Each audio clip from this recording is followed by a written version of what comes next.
Anyway, we started the Blue Note in August of 1980. Myself and Phil, we thought we knew everything. We thought we were the smartest guys in the room, and we realized real quick that we weren't.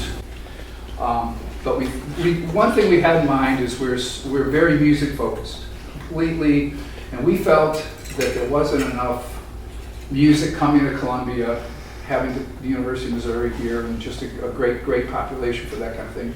So we decided we were going to try and give it a go. There were other places in Columbia that did have music.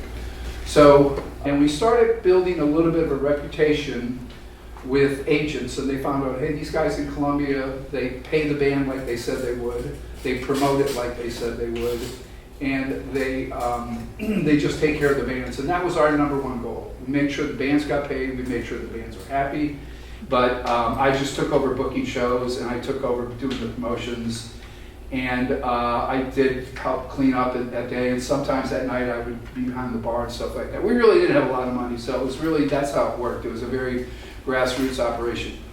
But one of the great things about Columbia that we learned early on was people really liked what we were doing, especially younger people, especially people like yourselves. Up to that point, the way I promoted shows was I would go into the copy center right down here by the Heidelberg every morning. I'd make up 300 flyers.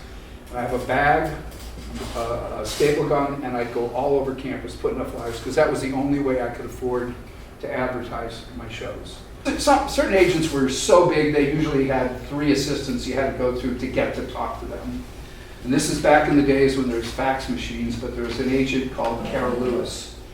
And I think she's even talked about in some hip hop songs back in the late 80s and early 90s. So I could never get her on the phone, and she had all the acts that we wanted to get, all the hip hop acts that we wanted to get. So I sat down, and this is back when there's fax machines. I drew a map of the state of Missouri, and on one end I put Kansas City, on the other end I put St. Louis, and right smack in the middle with a big star, I put Columbia, Missouri, University of Missouri, 23,000 students, and I faxed it to her. And she called me 5 minutes after she got it, which was, she just said, I gotta hand it to you. That's a great way to get a hold of me. Does anybody have any questions before I go any further? Yes? What's a fax? What's that? Perfect. That's a good question. Put together that line of artists, make that Venn diagram. I really like having all that coffee, just like all over the stage.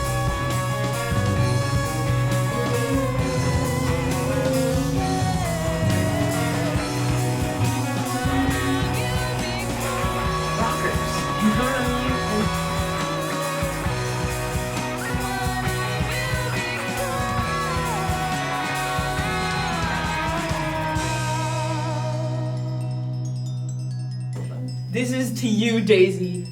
Okay? This is to you.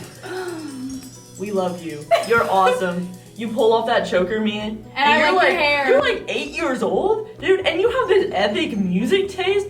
What? When I was 8 years old, I was like, I was listening to Respect, by Aretha Franklin, but she's over here listening to hardcore music. I'm like, Daisy girl, what? Say thank you so much, Lila, for I don't know. You slay. Lila, you're so cool. You slay. Oh my goodness. I got rid of my fax machine, okay? And I started a web page.